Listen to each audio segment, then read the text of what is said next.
Nelson Mandela se crió en una aldea tradicional de la región de Transkei, Sudáfrica, a cientos de kilómetros de Johannesburgo o Ciudad del Cabo. Miembro de la tribu Tembu, parte de la nación Xhosa, su padre era jefe tribal y consejero principal del rey Tembu. Mandela estaba destinado a seguir los pasos de su padre. Su nombre de nacimiento fue, proféticamente, Rolilala, que en su Xhosa natal significa coloquialmente buscapleitos. Siendo el primer miembro de su familia en ir a la escuela, recibió el nombre inglés de Nelson. Recuerda una infancia idílica en Transkei, llena de pastoreo de animales, lucha con palos y narración de cuentos. Sin embargo, tras la muerte de su padre, se trasladó a la capital Tembu para vivir bajo el ala del jefe tribal. En sus primeros años, dice Mandela, veía al hombre blanco más como un benefactor que como un opresor, y estaba enamorado de la cultura británica y su sistema político. No obstante, llegó a comprender que los Xhosa eran un pueblo conquistado, y la mayoría de los hombres debían trabajar como esclavos en las minas de oro por un salario ínfimo, o en las granjas de los blancos. Mandela observó, no importaba lo mucho que avanzara un hombre negro, siempre se le consideraba inferior al blanco más humilde.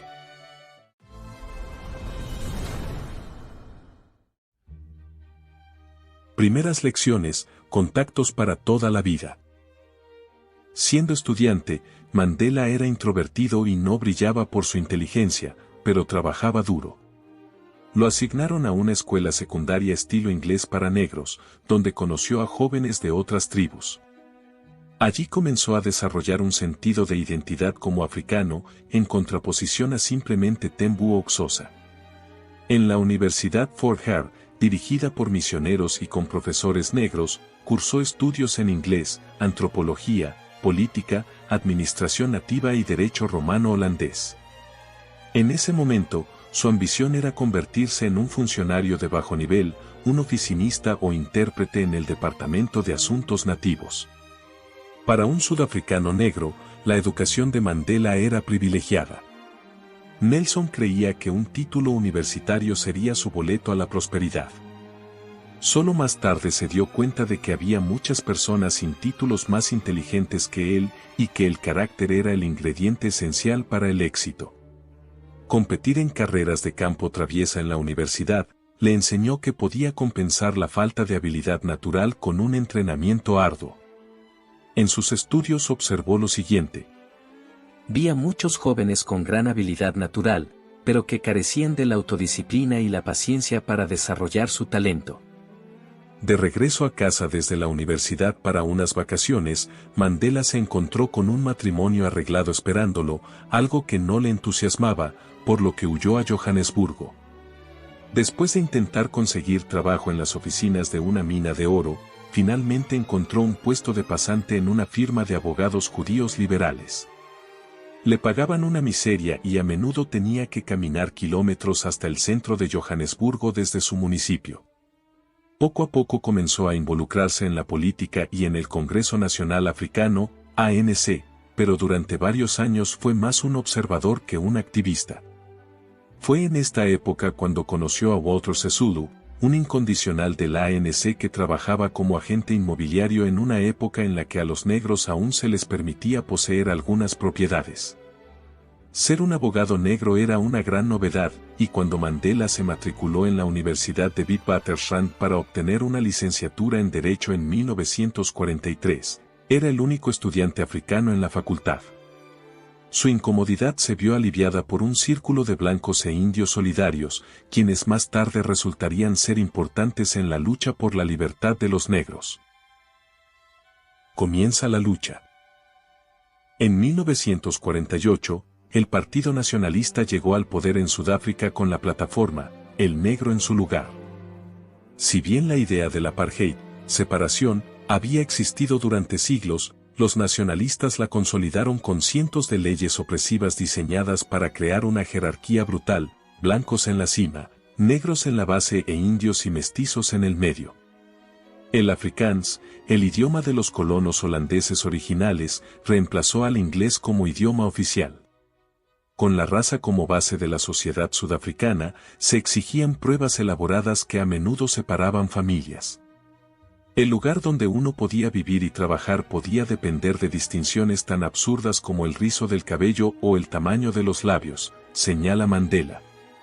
Las campañas de desafío organizadas por el ANC, que incluían huelgas y reuniones de protesta contra las nuevas leyes, solo hicieron que el nuevo gobierno se empecinara aún más en mantener oprimidos a los negros. La educación escolar se redujo, pueblos enteros fueron arrasados para dar paso a viviendas para blancos y el sistema de pases dificultaba enormemente la libre circulación de las personas no blancas. La ley de supresión del comunismo de 1950 solo estaba parcialmente relacionada con frenar el comunismo, su verdadero propósito era permitir que el gobierno encarcelara a cualquiera con un cargo falso. A pesar de este clima más severo, en 1952 Mandela y Oliver Tambo establecieron la primera firma de abogados negros en Sudáfrica. Se inundó de casos desde el primer día y tuvo un gran éxito. En esos días, Mandela admite que era un revolucionario impulsivo sin mucha disciplina y que disfrutaba vistiendo trajes elegantes y conduciendo por Johannesburgo en un gran automóvil estadounidense. Incluso compró tierras en Transkei, con la idea de regresar a casa. El destino tenía otros planes.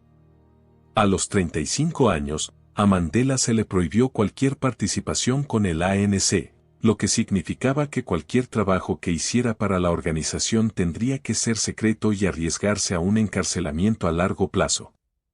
Sus roles como luchador por la libertad y hombre de familia nunca fueron compatibles, y a partir de este punto viviría con la constante angustia de haber dejado a sus seres queridos en un segundo plano frente a la gran lucha por la libertad. De abogado a criminal. En el famoso juicio por traición de 1958 a 1961, el gobierno nacionalista acusó a Mandela y a otros de intentar derrocar al Estado. Aunque la fiscalía carecía de pruebas reales, el juicio se prolongó durante años. Para entonces, el matrimonio de Mandela se había derrumbado, y el tiempo que debía dedicarle al juicio también provocó la desintegración de su firma de abogados. La absolución del grupo causó tal vergüenza a las autoridades que las volvió aún más decididas a sofocar cualquier insurrección. En 1960, 70 manifestantes negros fueron asesinados en Yarpeville, un municipio al sur de Johannesburgo, mientras rodeaban pacíficamente una estación de policía. Muchos murieron por la espalda al intentar huir de los disparos. Sudáfrica se declaró en estado de emergencia, lo que restringió aún más los derechos de los negros. Mandela sabía que pronto sería arrestado nuevamente por algo, por lo que decidió pasar a la clandestinidad, moviéndose de un lugar a otro con la ayuda de disfraces. Se dejó crecer el cabello, vistió el mono azul del obrero y, como tenía auto, fingía conducir para su Baas, amo blanco. Durante esta etapa clandestina, con una orden de arresto en su contra, los periódicos comenzaron a llamar a Mandela The Black Pimpernel, por sus tácticas de evasión de la policía. Durante varios meses, Mandela incluso salió de Sudáfrica para visitar varios estados africanos, como Sudán, la Etiopía, de Haile Selassie, y Egipto, en busca de apoyo para la causa del ANC, solicitar donaciones y aprender sobre la guerra de guerrillas. El viaje fue la primera vez que Mandela experimentó la libertad y vio a negros dirigiendo sus propios estados o siendo tratados como iguales, lo que solo lo inspiró aún más. Sin embargo, de regreso a Sudáfrica, bajó la guardia y en 1962 fue capturado en una carretera que conducía a Ciudad del Cabo. El revolucionario cautivo. En el juicio, Mandela intentó culpar al gobierno y vistió ropa tradicional para simbolizar su rechazo al sistema legal blanco y los cargos que se le imputaban. Recibió una sentencia de 5 años sin libertad condicional. Sin embargo, lo peor estaba por venir. Como la filosofía de no violencia del ANC claramente no estaba funcionando, Mandela había fundado un grupo militar clandestino que inició una campaña de sabotaje contra propiedades del gobierno. En 1964 lo acusaron de sabotaje y conspiración, junto con otros miembros del ANC. Se esperaba la pena de muerte, y en su discurso ante el tribunal, Mandela declaró estar preparado para morir por la causa de la justicia. Quizás debido a la presión internacional, los hombres solo recibieron cadena perpetua.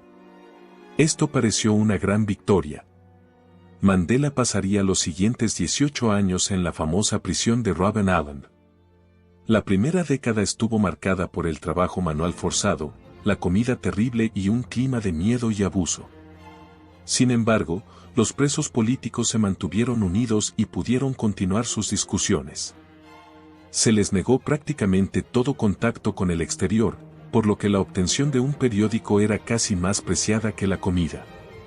Su lucha política se redujo a los muros de la prisión y tenían que pelear por cualquier mejora en su vida diaria.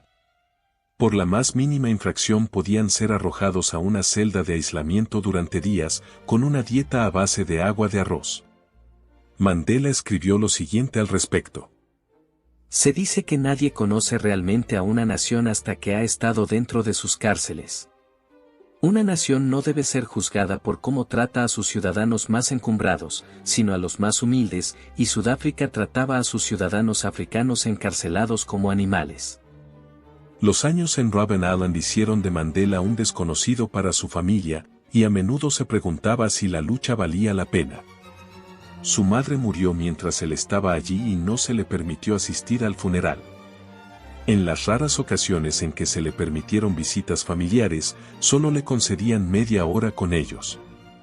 Debido a las restricciones a sus movimientos, no vio a su segunda esposa, Winnie Mandela, durante 2 años enteros, y a sus hijos no se les permitió visitarlo antes de los 15 años. El punto más bajo del tiempo de Mandela en la isla llegó cuando recibió la noticia de que su hijo de 25 años había muerto en un accidente automovilístico. En los últimos años de su encarcelamiento, a medida que su leyenda crecía, Mandela fue trasladado a prisiones continentales y recibió un trato especial, que culminó en tener su propia casa y cocinero, y pudo recibir visitas. Llevaba tiempo buscando el diálogo con el gobierno, y después de 75 años de amarga antipatía, los políticos blancos comenzaron a escuchar sus ideas para una Sudáfrica plenamente democrática. Sabían que la historia no estaba de su lado y el país se estaba volviendo explosivo. En medio de una gran euforia, Mandela fue liberado en 1990, tras pasar 27 años en la cárcel. 4 años más tarde, tras las primeras elecciones sin distinción racial del país, fue elegido presidente de Sudáfrica. Mientras tanto, hubo mucho derramamiento de sangre, pero los peores años habían quedado atrás para el país. La disciplina mental de Mandela. El largo camino hacia la libertad está escrito de manera simple pero hábil, y aun con sus 750 páginas, uno siente que solo roza la superficie de una de las grandes vidas del siglo XX. La lectura del libro no puede ser más recomendada. Hoy pensamos en Mandela como un estadista de cabello gris, una figura legendaria, pero sus memorias nos permiten ir más allá de la imagen. Vemos que era un hombre normal dispuesto a reaccionar positivamente ante circunstancias extraordinariamente adversas. Superó su calvario porque era optimista y, por lo tanto, podía inspirarse a sí mismo tanto como a los demás. La clave de su éxito como líder fue la sensación de inevitabilidad que creó, el poder de su creencia. El mensaje que transmitió de que las cosas cambiarían fue tan grande que incluso los carceleros se alinearon a su forma de pensar. El resultado final fue una nueva nación basada en la justicia y la dignidad en lugar de un corrupto estado policial. Si bien recibió una educación privilegiada y fue preparado para el liderazgo, ninguna de estas cosas fue la causa de su futuro éxito como líder. A medida que el Estado le brindaba cada vez menos oportunidades, Mandela aprovechaba incluso estas escasas posibilidades para convertirlas en acciones positivas. En una situación difícil o una larga lucha por el reconocimiento o el éxito, haríamos bien en recordar a Mandela y tener, aunque sea, una pizca de su disciplina mental y valentía. El poema que lo salvó. Invictus, escrito por el poeta inglés William Honest Hanley en 1875, Se convirtió en un faro de esperanza y fortaleza para Nelson Mandela durante sus 27 años de cautiverio en las cárceles sudafricanas. Este poema, más que un simple ejercicio literario, era una poderosa expresión de la actitud de su autor ante las adversidades de la vida. Henley, quien padeció tuberculosis de niño y sufrió la amputación de una pierna a causa de la enfermedad, lejos de sucumbir ante la tragedia, se convirtió en un ejemplo de tenacidad y resiliencia. Su espíritu indomable inspiró a su amigo Robert Louis Stevenson a crear el inolvidable personaje de Long John Silver en la novela La Isla del Tesoro. Los versos de Invictus resonaron profundamente en el corazón de Mandela, quien recitaba el poema en voz baja durante los momentos más difíciles de su encarcelamiento. Las palabras de Henley le recordaban que, a pesar de las privaciones y el sufrimiento, él era el dueño de su destino y que su espíritu debía permanecer invencible. A continuación, compartimos el poema. Más allá de la noche que me cubre, negra como el abismo insondable, doy gracias a los dioses que pudieran existir, por mi alma inconquistable. En las azarosas garras de las circunstancias, nunca me he lamentado ni he pestañeado. Sometido a los golpes del destino, mi cabeza está ensangrentada pero erguida. Más allá de este lugar de cólera y de lágrimas, donde yacen los horrores de la sombra, la amenaza de los años me encuentra, y me encontrará, sin miedo. No importa cuán estrecho sea el portal, cuán cargada de castigos la sentencia, soy el amo de mi destino, soy el capitán de mi alma. Deseo que este video te haya resultado valioso. En ese caso, sugiero que te suscribas al canal para ver más contenido de este estilo. Hasta pronto.